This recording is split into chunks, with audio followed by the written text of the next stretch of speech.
고린도전서 12장 10절 말씀 다 같이 한 목소리 읽겠습니다. 어떤 이에게는 능력 행함을, 어떤 이에게는 예언함을, 어떤 이에게는 영들 분별함을, 다른 이에게는 각종 방언 말함을, 어떤 이에게는 방언들 통역함을 주시나니. 아멘. 오늘 성경은 영들 분별의 은사입니다. 복수형을 사용하고 있죠. 영적 세계는 딱 하나만 있는 게 아니기 때문에, 하나님의 영만 있는 게 아니기 때문에 복수형을 사용하고 있습니다. 모든 은사가 다 중요하고 소중한 것들이지만 오늘 이 영들 분별의 은사가 정말 중요한 은사라는 걸 우리가 알아야 됩니다. 왜냐하면 이 영적 분별력이 없으면 엉뚱한 데 가서 박수 쳐주고 엉뚱한 데 가서 응원해주고 엉뚱한 데서 하나님의 뜻을 찾고 있기 때문에 그렇습니다.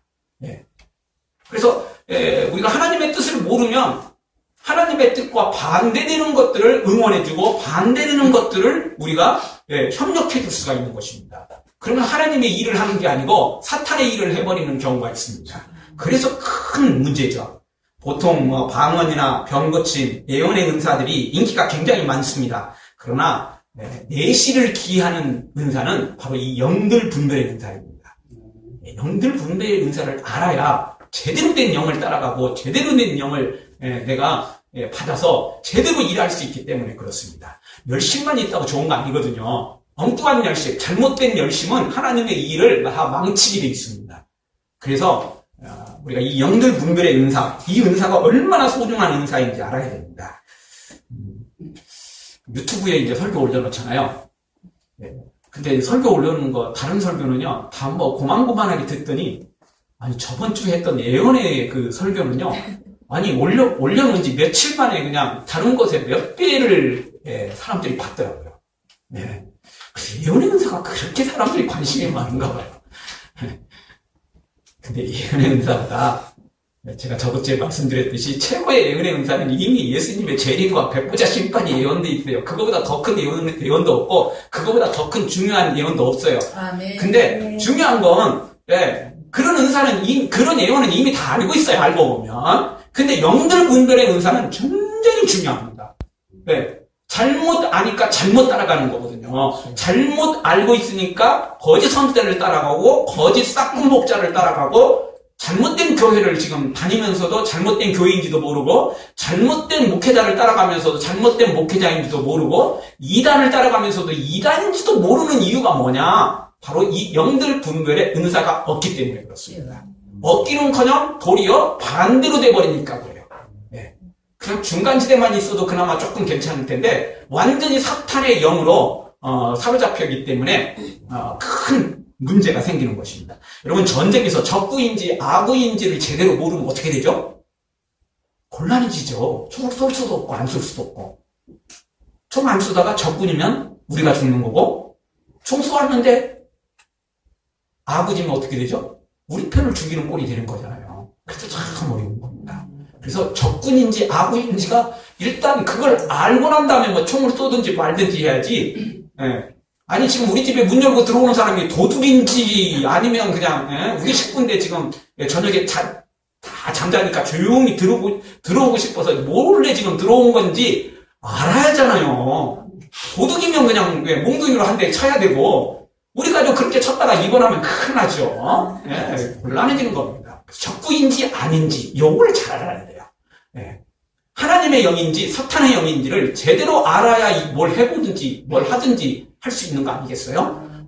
오늘 이 시간을 통해서 우리가 이 영들 분별의 은사가 우리에게 임해서 제대로 하나님의 영을 분별하고 사탄의 영은 쫓아내고 하나님의 영은 우리가 충성하고 헌신한 우리가 되어지기를 주의 이름으로 축원합니다. 영들 분별의 예가 몇 가지 나와 있습니다. 구약 성경에 보면 아합 왕 때 선지자들이 나와서 예언을 하는데 전쟁에 올라갈까요 말까요 이제 질문을 던졌는데 수많은 선지자들이 다 전쟁에 올라가라고 말합니다.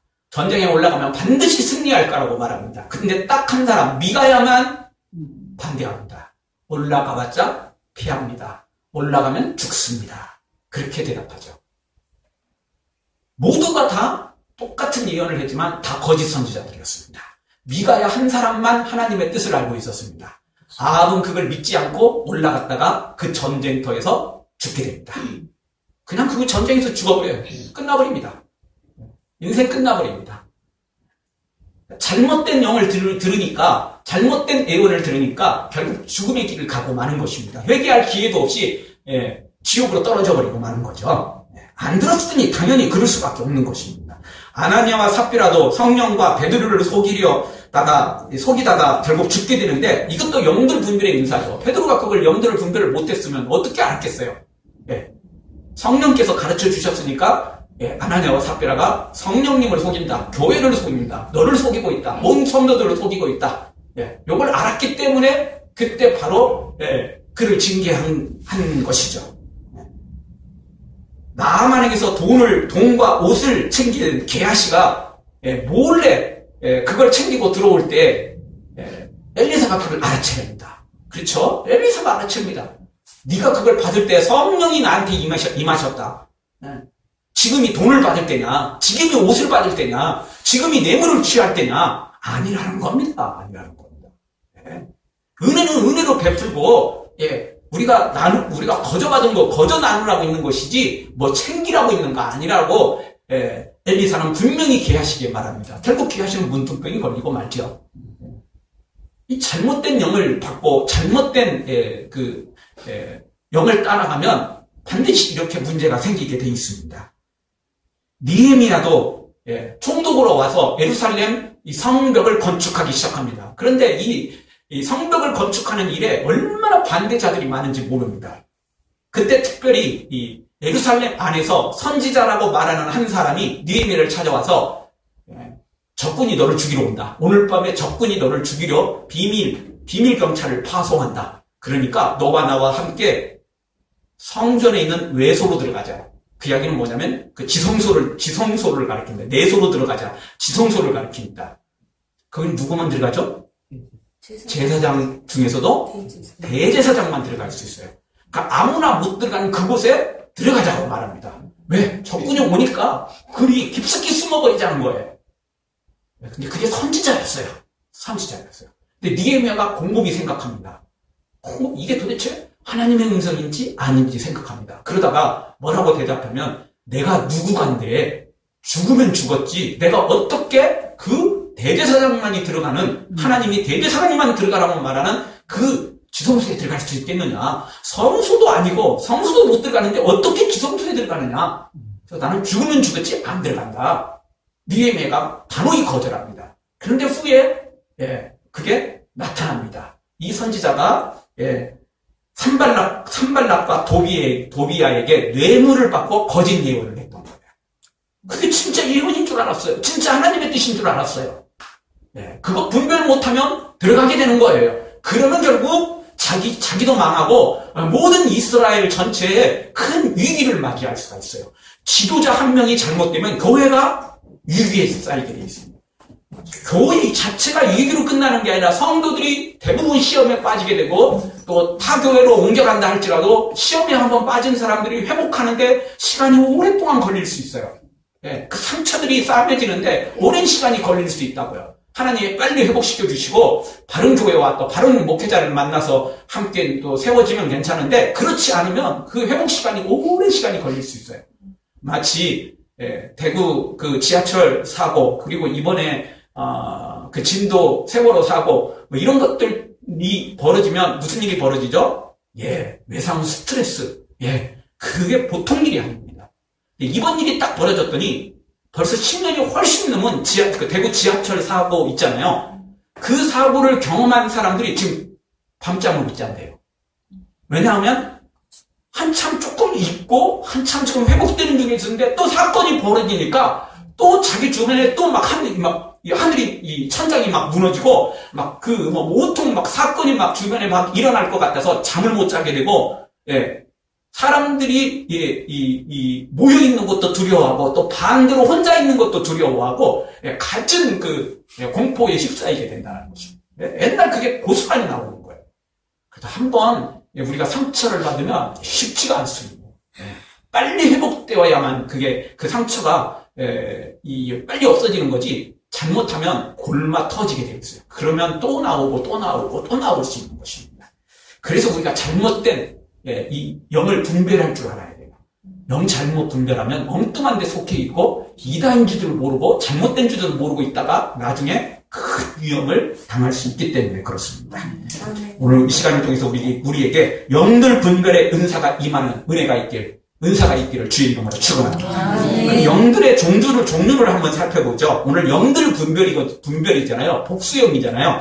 먼저 하나님의 영이 있습니다. 성령이죠. 신구약의 모든 일꾼들은 다 성령에 감동받아서 하나님의 영에 충만해서 주의 일을 감당했습니다. 성령 충만함 받지 않고 주의 일을 감당한 사람은 아무도 없습니다. 성령 충만함 받지 못하면 주의 일을 할 수 없어요. 하는 척해도 그건 하는 척이지 아니거든요. 그래서 성령 충만 받지 않고는 주님의 일을 감당할 수 없는 것입니다. 다 선지자도 사사도 특별한 왕도 사도들도 또 하나님의 사람들도 전부 다 성령에 사로잡혔습니다. 그래서 성경을 쓰고 그래서 주의 일을 감당하고 그래서 사람들을 주님께로 인도해내고 이런 일들을 감당했다는 겁니다. 성령이 충만하지 않으면 주의 일을 감당할 수 없어요. 주의 일은 성령으로 말미암지 않고는 할 수 없어요. 달란트 있다고 다 하는 거 아닙니다. 성령으로 말미암아 일하지 않으면 우리의 일은 다 헛수고예요. 아무리 노래 잘하는 사람이 찬양을 한다 할지라도 성령이 역사하지 않으면 그 찬양에는 은혜는 없어요. 노래는 참 잘한다. 근데 은혜는 없어요. 설교를 엄청나게 잘해서 막 울고 웃기고 이런 사람, 감동은 혹시 있을지 몰라요. 그러나 성령이 역사하지 않으면 은혜는 없어요. 즉 변화가 없어요. 웃고 울기고 웃고 울고 막 대단한 무슨 역사가 일어나는 것 같은데 끝나고 나면 허무해져요. 끝나고 나면 남은 게 아무것도 없어진다는 거예요. 많이 모아놨고 많이 쌓아놓은 줄 알았는데 알고 보면 없어. 아무것도 없어. 그렇게 되는 겁니다. 능력도 사라진다는 겁니다. 그게 바로 은혜가 없기 때문에. 성령이 역사하지 않으니까 은혜가 없는 거예요. 그러니까 뭔가 이 소문난 잔치에 먹을 것 없다고 딱 그런 꼴입니다. 성령이 없으면, 성령의 역사가 없으면 그런 꼴이 되어지는 것입니다. 우리 모두에게 이 성령이 임해서 우리가 이 성령에 감동된 자가 되어서 주의 일을 감당해서 하늘의 열매로 쌓이고 이 땅에서도 하나님의 복으로 크게 넘쳐난 생명의 열매를 맺는 우리가 되어지기를 주의 이름으로 축원합니다. 또 두 번째로는 사탄의 영이 있습니다. 사탄이 역사하면 이제 참 문제가 심각해집니다. 근데 여기서 오해하지 말아야 될 거, 또 주의해야 될 것이 있다면 사탄은 처음부터 이렇게 뿔나고 처음부터 여기 사탄이라고 쓰여 있고 맨날 몽둥이 들고 이러고 찾아오지 않는다는 겁니다. 그런 건 옛날 이야기고 그런 건 어쩌다 한 번씩 나오는 이야기고 지금의 사탄들은 절대 그렇게 안 와요. 어떻게 옵니까? 광명한 천사로 위장해서 옵니다. 거짓 선지자로 온다니까요. 목사를 통해서 와요. 능력을 통해서 나타난다고요. 기적을 통해서 나타내요. 그렇게 와야 사람들을 속이지. 처음부터 그냥 나는 사탄이요 하고 뿔 달리고 이렇게 보면 누가 속겠어요? 안 속죠. 다 경계하죠. 그런 건 영들 분별의 은사도 필요 없잖아요. 그냥 딱 봐도 알잖아요. 딱 봐도 알잖아요. 근데 사탄이 어떻게 오는 줄 아세요? 그렇게 안 와요. 광명한 천사로 온다니까요. 그러니까 문제예요. 그래서 영들 분별의 은사가 없으면 사탄이 마치 친구처럼 온다니까요. 그래서 하와에게 찾아와가지고 친구처럼 이야기하잖아요. 마치 위하는 것처럼 이야기하잖아요. 하나님이 너한테 저거 먹지 말라고 그러냐? 째째하게. 주려면 다 주지 왜 그런 거 못 먹게? 좀 그치. 근데 내가 생각해보는데 너 저거 안 먹어봐서 그런데 너 먹어보면 저거 진짜 맛있다. 너 저거 먹어보면 너도 하나님처럼 될 수 있다. 마치 하나님이 째째한 것처럼 이야기하고 하나님이 그거 못 먹게 한 걸 불만과 불평을 갖게 만들고 진짜 자기가 하와의 친구인 것처럼 하하를 위해주는 것처럼 그렇게 오죠. 그러니까 마음문이 확 열려가지고 그냥 한번 그래볼까? 진짜 하나님 좀 째째하긴 하다. 내가 생각해보니까 네 말이 참 맞는 것 같다. 이래가지고는 완전히 속아 넘어온 거 아닙니까? 그게 처음에는 괜찮았어요. 근데 사탄의 말을 딱 듣고 보니까 먹음직도 하고 보함직도 하고 지혜롭게 할 만큼 단스러운 나무가 돼버린 거예요. 왜? 사탄이 자기 친구인 줄 알고 그대로 받아들여서 봤더니 달라지는 거예요. 시각이 달라지는 거예요. 보는 관점이 달라지는 거죠. 근데 사탄을 처음부터 경계했더라면, 그놈이 나쁜 놈인 줄 알았으면, 그놈이 사탄인 줄 알았으면 그럴 일이 없죠. 근데 친구처럼 다가오니까 그런 일이 벌어졌던 거예요. 그래서 우리가 영들 분별의 은사를 받아야 돼요. 예. 아멘.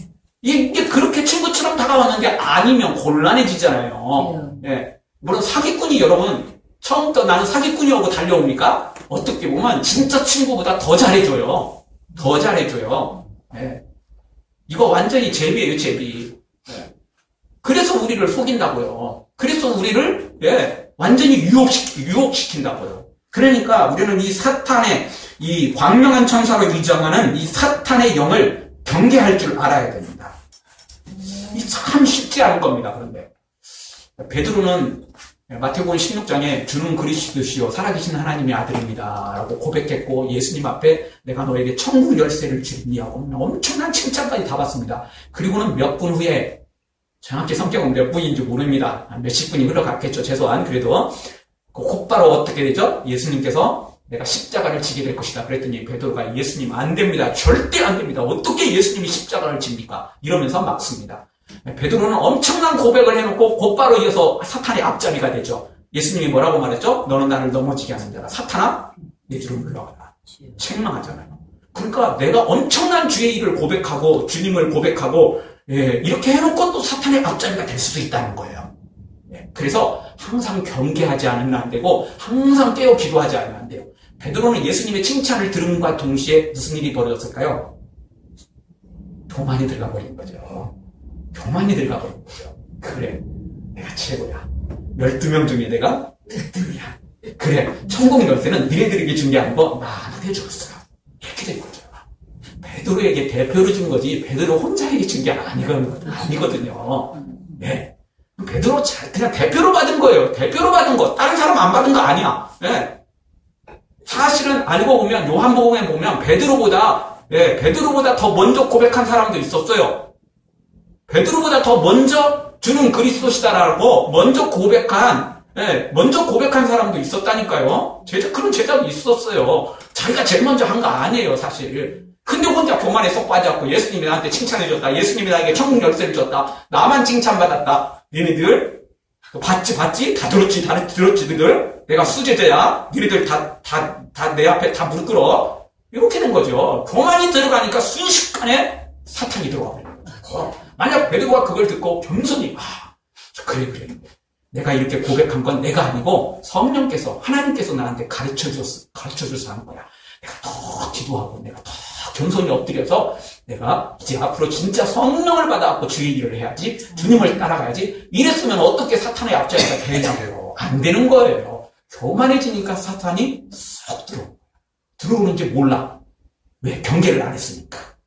교만해갖고 들떴으니까. 그런 일이 있는지 없는지도 모르는 거죠. 그래서 그냥 그렇게 돼버린 거예요. 그래서 우리가 주의해야 됩니다. 은혜 받았다고 사탄이 도망갔다고 생각하지 마세요. 은혜 받고 칭찬받음과 동시에 사탄이 더 크게 역사한다는 겁니다. 그때 깨어 경계하지 않으면, 그때 내가 제대로 서지 않으면 큰 문제가 생긴다는 겁니다. 그래서 큰 능력을 받은 목사님들, 큰 은사를 체험하는 뭐 장로님이나 뭐 권사님이나 이런 은사자들이 나중에 잘못되는 경우가 종종 있는데 왜 그런 줄 아세요? 딱 그 베드로 꼴이에요. 다행히 회개하고 돌아오면 좋지만 끝까지 자기 잘난 맛에 살면 끝나는 거예요. 끝나는 거예요. 아니, 겉으로는 문제될 게 없어요. 왜? 계속 신명 은사도 나타나고 계속 예언의 은사도 나타나고 계속 능력 행함도 나타날 수 있기 때문에 그래요. 네. 박태선이 이단됐다고 곧바로 사라지나요? 아니, 유병헌이가 곧바로 그 이단됐다고 곧바로 그냥 갑자기 모든 설교하는 능력도 사라지고 갑자기 사람들 이렇게 이끄는 힘도 리더십도 갑자기 사라지고 그러나요? 아니에요. 절대 그렇지 않아요. 사탄이 역사하면 예전에 없던 은사도 더 나타날 수 있어요. 광명한 천사를 위장하거든요. 그러니까 마태복음에 분명히 선언하잖아요, 예수님께서요. 예, 우리가 주의 이름으로 귀신을 쫓아내고 주의 이름으로 능력을 행했고 주의 이름으로 귀신을 쫓아내는데 칭찬 하나 못 받잖아요, 예수님께요. 그게 바로 그 꼴이에요. 그게 사탄의 역사에서 그런 일이 벌어졌던 것입니다. 오늘 우리가 다시 한번 항상 깨어 기도해서 사탄은 분명히 우리가 사탄의 영은 경계하고 나사렛 예수 그리스도를 쫓아내버리고 항상 승리하는 우리가 되어지기를 주의 이름으로 축원합니다. 다른 사람을 인도해내고 다른 사람을 잘 이렇게 케어해주고 다른 사람들을 잘 주님께로 인도하는 것도 좋은데 일단 내가 살아야잖아요. 일단 내가 천국 가야 하잖아요. 일단 내가 구원받아야 하잖아요. 그게 일단 제일 우선이에요. 저도요, 기도하는 것 중에 하나가 있어요. 하나님 우리 교회를 제가 부흥시키고 성도들을 잘 이끌어가게 해주세요. 그 기도도 하지만 그 기도 전에 하나님 제가 먼저 구원받게 해주세요. 제가 진짜 예수님 제자 되게 해주세요. 제가 진짜 예수님 따르게 해주세요. 요 기도를 절대 놓치지 않습니다. 제가 남 구원시키는 게 문제가 아니고요. 내가 구원 못 받아버리면 어떻게 되죠? 우리 교인들마저도 흔들리게 되고 우리 성도들마저도 잘못하면 사탄의 유혹에 넘어가면 큰 위기가 닥칠 수 있는 거예요. 그러니까 누구를 가르치고 이거는 나중 일이고 내가 먼저 사탄을 경계해야 되고 성령에 충만한 사람 예수님의 참 제자로 내가 먼저 세워지지 않으면 어떤 일도 할 수 없는 거예요. 어떤 일을 할 수 없는 게 아니라 도리어 다른 사람을 천국 문에 딱 써가지고 못 들어가게 만들고 나도 못 들어가고 다른 사람도 못 들어가게 만드는 엉뚱한 사탄의 앞잡이가 되어버릴 수 있다는 것입니다.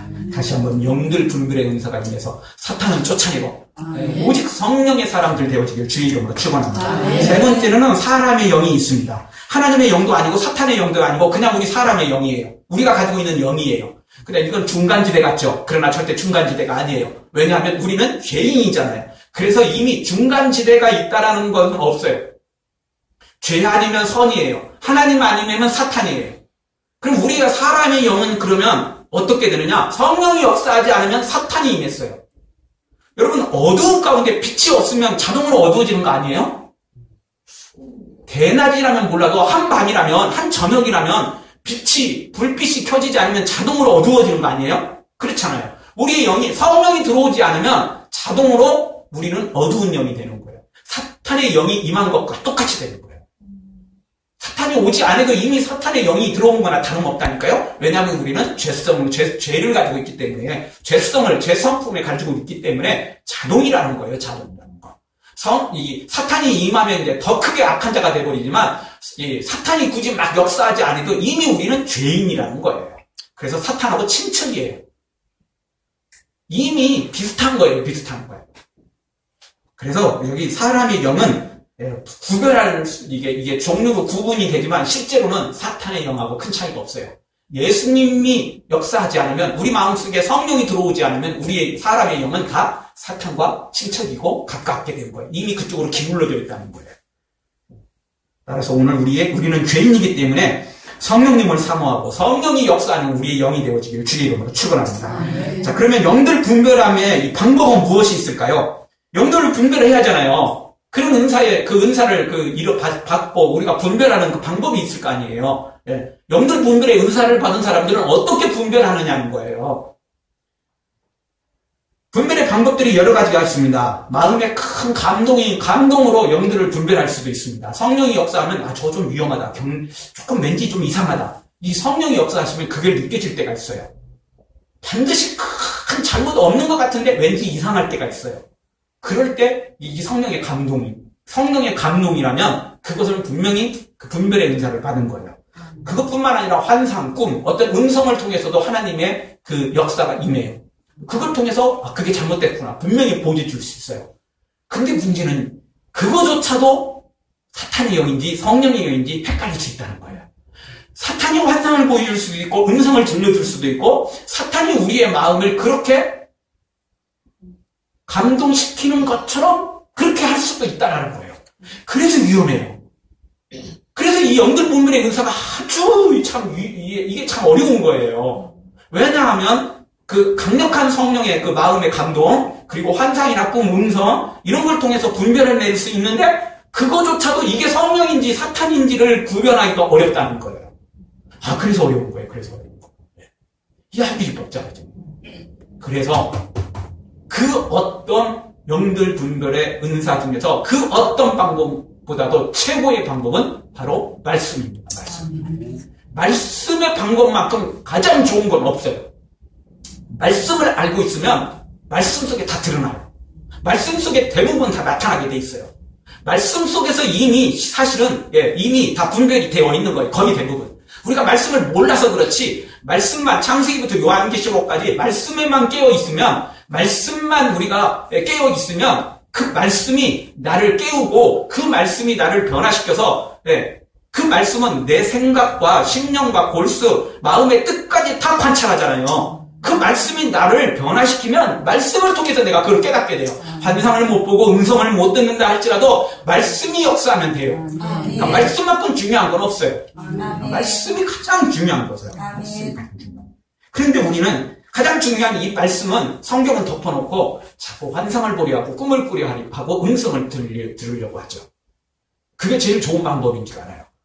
그러나 그게 좋은 방법은 아니에요. 그렇다고 그걸 무시하지 마세요. 그게 잘못됐다고 하지 마세요. 그러면 성령의 역사를 거부하는 것과 똑같아요. 안 돼요. 그러면 절대 안 되고, 다만 말씀이 가장 우선이고 나머지 것들은 부수적으로 생각하세요. 그리고 나머지 것들은 또 큰 도움이 될 수 있어요. 학생들도 공부하는데 맨날 학원만 쫓아다닌다고 공부 다 잘하는 건 아니에요. 그런 것들은 그냥 부수적으로 하고 참고서로 사용하고, 진짜 교과서는 따로 있어요. 여러분, 보약 잘 먹는다고 다 건강하나요? 그렇지 않아요. 그렇지 않아요. 평소에 밥 잘 먹는 사람들이, 운동 잘하는 사람들이 건강한 거야. 보약 잘 먹는 사람들은 건강한 게 아니고 그만큼 몸이 약하다는 이야기예요. 건강한 사람 보약 잘 안 먹어요. 누가 이 보약 먹죠? 몸 약한 사람. 그 사람이 보약 찾는 거예요. 건강한 사람은 평소에 약 먹고, 그런 약 필요 없고, 밥이 약이고, 운동이 약이요. 그래서 건강하거든요. 건강하거든요. 그러니까 말씀에 우리가 잘 깨어있고, 은혜의 말씀이 나를 주장하면 굳이 또 다른 것들이 필요 없어요. 없어도 충분해요. 왜? 말씀 속에서 말씀이 나를 역사하니까. 내가 말씀의 지식을 갖고 또 할 수 있지만, 그 말씀이 나를 역사한다고요. 그 말씀이 나를 깨닫게 한다고요. 왜냐하면 말씀은 살았고 운동력이 있어. 좌우에 넣어서 어떤 검보다도 예리한 말씀이잖아요. 그 말씀이 나를 예수님을 알게 했고, 그 말씀이 천국을 알게 했잖아요. 그런데 그 말씀이 사탄의 영을 분별하지 못하겠어요? 그 말씀이 나를 변화시켜서 죄인을 의인으로 바꿔버렸는데, 그 말씀이 나를 예수님을 발견하도록 천국을 바라보도록 만들어주기도 했는데, 사탄의 영을 구별하지 못하겠어요? 그거 사실 어렵지 않아요. 절대 어렵지 않아요. 말씀에만 깨어있으면, 지식이 아니고 말씀에만 깨어있으면 충분히 이 사탄의 영은 분별할 수 있어요. 예수님께서도 사탄의 시험을 받을 때 예수님이 무엇으로 사탄을 물리쳤죠? 말씀으로. 말씀 하나만 제대로 깨어있으면, 말씀에 내가 붙잡혀 있기만 하면, 처음에는 내가 말씀을 공부하죠? 내가 말씀을 읽죠? 그러나 나중에는 말씀이 나를 붙잡아요. 말씀이 나를 이끌어가요. 그렇게 되면 자동이에요. 그 다음부터는 분명히 말씀을 통해서 충분히 깨달아지고 그게 알게 되는 거죠. 여기는 우리가 말씀을 우리가 배우고 공부하되 얼마 지나지 않아서 이후로부터는 은혜의 말씀이 나를 사로잡고, 은혜의 말씀이 내 생각과 내 영혼과 내 모든 것을 변화시켜서 이끌어가는, 성령께 그렇게 붙잡힌 바 되어지는 우리가 되어지기를 주의 이름으로 축원합니다. 마지막으로 생각해 볼 수 있는 건, 열매를 보면 반드시 알게 돼 있다는 것입니다. 마태복음 7장 17절에 보면 예수님이 그러셨습니다. 이와 같이 좋은 나무마다 아름다운 열매를 맺고 못된 나무가 나쁜 열매를 맺나니, 기다려보면 반드시 열매가 달라지게 돼 있어요. 반드시 나쁜 사람은 나쁜 열매를 맺게 돼 있습니다. 많은 은사를 가지고 있고, 많은 능력을 가지고 있고, 병 고침의 은사, 신유의 은사, 예언의 은사, 별스러운 은사 다 가지고 있어도, 사탄의 영을 가진 사람은 반드시 비인격적으로 나오고, 꼭 헌금하라고 그러고, 그것도 교회에 헌금한 게 아니라 자기한테 헌금하라고 그러고, 그리고 자기 명예를 내세우고, 자기 이름을 내세우고, 자기를 내세우고, 반드시 그렇게 되게 있어요. 반드시 그렇게. 그러나 진짜 예수님의 영을 받은 사람은 세례 요한처럼 그는 흥하여야 되겠고 나는 쇠하여야 하리라. 나는 그냥 낮아지고, 나는 그냥 감춰지고, 내가 한 게 아니고 예수님이 하셨습니다. 말로만, 립서비스가 아니고 말로만 하는 게 아니고 진짜 겸손히 낮아지는 거죠. 그게 진짜 하나님의 영을 받은 사람의 모습인 것이죠. 그게 바로 진짜 성령의 열매인 것입니다.